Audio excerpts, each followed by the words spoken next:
Сәлеметсіңдер ме оқушылар?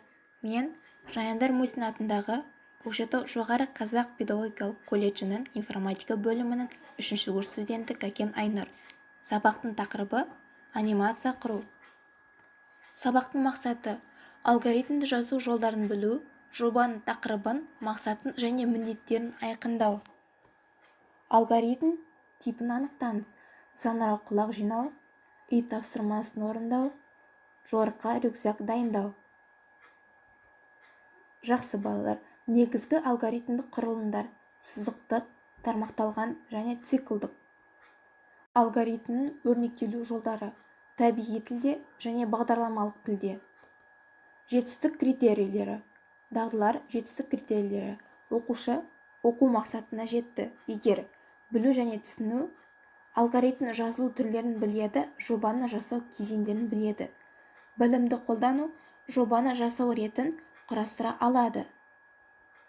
Бағдарламалық тіл. Көріп тұрғандай суретте Scratch тіліндегі бағдарлама және Logo тіліндегі бағдарлама. Анықтамалар. Табиғи тілде, яғни алгоритм мұқият сарапталған сөздер мен фразалардан құралады. Қайталану, синоним, артық сөзге жол берілмейді. Бағдарламалық тіл бұл алгоритмнің бағдарламалау тілінде өрнектелуі, компьютерлі бағдарлама түрінде. Бағдарлама, яғни программа, алгоритмнің тізбектелген оператор командалар арқылы қандай да бір бағдарламалау тілінде жазылуы. Жобаны жасау кезеңдері, тапсырманы қойылуы, жобаның дизайны, жобаны құрастыру, құжаттарды рәсімдеу және жобаны ұсыну, яғни презентация.